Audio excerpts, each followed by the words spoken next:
नमस्कार।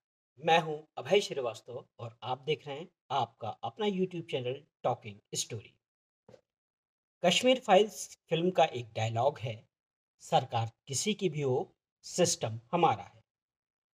बीजेपी या यूं कहें दक्षिणी पंथ को देश की सत्ता में बैठे हुए 10 साल से ज्यादा हो गए, लेकिन सिस्टम को नेहरू और वाम विचारधारा ही चला रहा है।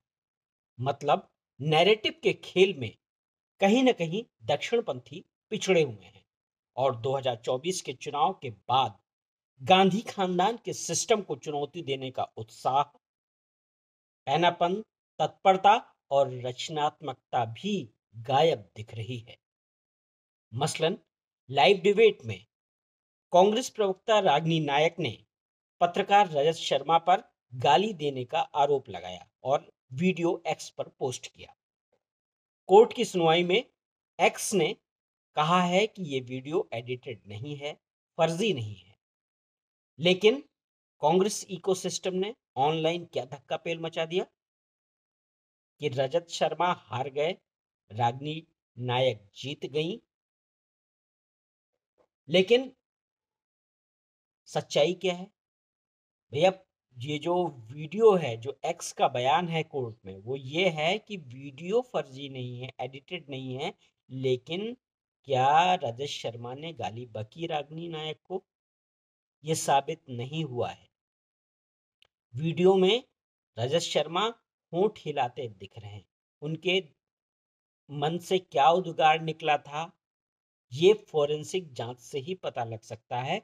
लेकिन जो शब्द ऑडिबल नहीं है, उसको लेकर के पहले एक झूठा नैरेटिव बनाने की कोशिश की गई।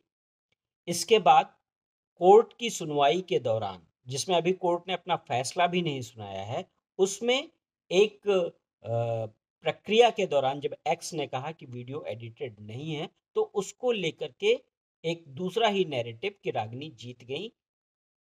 तो फिर ये ऐसे प्रचारित किया गया कि जैसे पूरे राइट विंग इकोसिस्टम की का झूठ पकड़ में आ गया। ये तो एक उदाहरण है, एक और छोटा उदाहरण है। अग्निवीर हो, किसान हो, बेरोजगारी हो, एक तिहाई प्रधानमंत्री हो, बालक बुद्धि वर्सेस बैल बुद्धि का मसला हो, नैरेटिव के खेल में तथ्यों के बावजूद बीजेपी पिछड़ती हुई और लड़ाई हारती हुई नजर आ रही है। ये हाल तब है जब नरेंद्र मोदी ने मेन स्ट्रीम मीडिया के दुष्प्रचार के काउंटर के लिए सोशल मीडिया का सहारा लिया, अपना नैरेटिव बुना और जीत हासिल की। लेकिन मोदी के उभार तक भले कांग्रेस इकोसिस्टम थोड़ा दबाव में रहा, लेकिन उसने फिर खुद को री इन्वेंट कर लिया है। ये बात सही है कि 10 साल देश की सत्ता में रहने के बाद कुछ एंटी इनकम्बेंसी फैक्टर काम करता है, लेकिन दक्षिण पंथ के लिए ये कोई एक्सक्यूज नहीं होना चाहिए। नरेंद्र मोदी इस खतरे को समझते हैं कि सिस्टम उन्हीं का चल रहा है और इसीलिए उन्होंने संसद में कहा कि वो जिस भाषा में समझते हैं, उनको उनकी ही भाषा में जवाब दिया जाएगा। बीजेपी के लिए, दक्षिण पंथ इकोसिस्टम के लिए ये एक इशारा बहुत ही बढ़िया था। इस इशारे से चीज़ों को पकड़ना चाहिए था और उस हिसाब से बदलाव लाना चाहिए था नैरेटिव के खेल में। लेकिन बीजेपी की कार्यशैली में कोई अंतर, रत्ती भर भी बदलाव होता हुआ नजर नहीं आ रहा है। तलवार से हारी लड़ाई तो दोबारा फिर जीती जा सकती है, लेकिन ओपिनियन की लड़ाई अगर कोई हार जाता है तो दोबारा खड़ा होने के लिए दशकों लग जाते हैं। कांग्रेस नैरेटिव के जरिए ही इतने वर्षों तक सत्ता में बनी रही। उसने 80% हिंदुओं के देश को फ्रॉड सेकुलरिज्म के नाम पर धिम्मी हिंदुओं का देश बनाकर रख दिया। फिल्मों में हिंदू संस्कृति को फूहड़, पिछड़ा दिखाने पर खुद हिंदू हंसता रहा या शर्मिंदा होता रहा और कांग्रेस मुस्लिम वोट बैंक का तुष्टीकरण करती रही, वोट बनाती रही। दुनिया को बताती रही कि दुनिया को दिखाने के लिए अगर भारत के पास कोई चीज है तो ताजमहल है, जो कि मुगलों ने बनाया।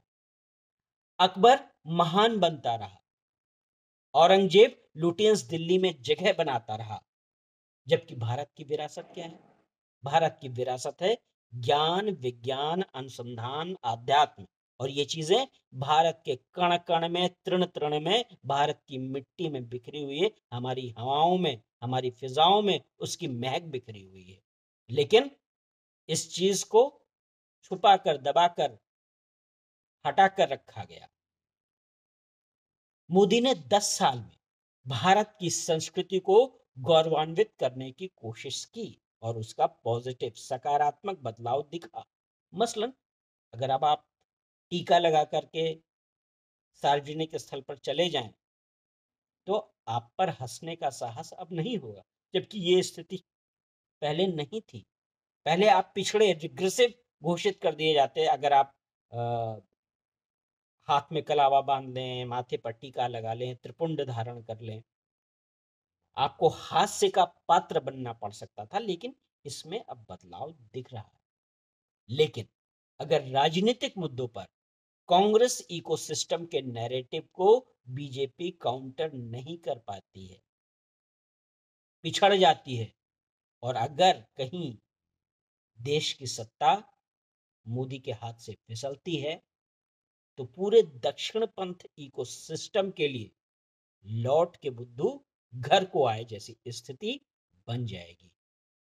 और ये एक बहुत ही खतरनाक स्थिति होगी। खतरनाक इसलिए होगी क्योंकि भारत का जो प्राण है, भारत की जो विचार हैं, भारत की जो आत्मा है, वो आत्मा आयातित नहीं हो सकती। वो 200-400 साल के गुलामी के कालखंड में जो विकृतियां उत्पन्न हुई, उन विकृतियों को ही भारत का मूल मान लेना, ये भारत के साथ न्याय नहीं होगा। और इसलिए इस खतरे को बीजेपी को समझना चाहिए और इस दिशा में एक सही रणनीति के साथ काम करना चाहिए। आपको मेरी ये एनालिसिस कैसी लगी, आप मुझे जरूर बताएं। मेरे चैनल को सब्सक्राइब करें, बेल आइकन दबाएं, और मैं आपको ऐसी ही एनालिसिस आगे भी बताता रहूंगा। उम्मीद करता हूं आपने आज आनंद लिया। धन्यवाद। नमस्कार।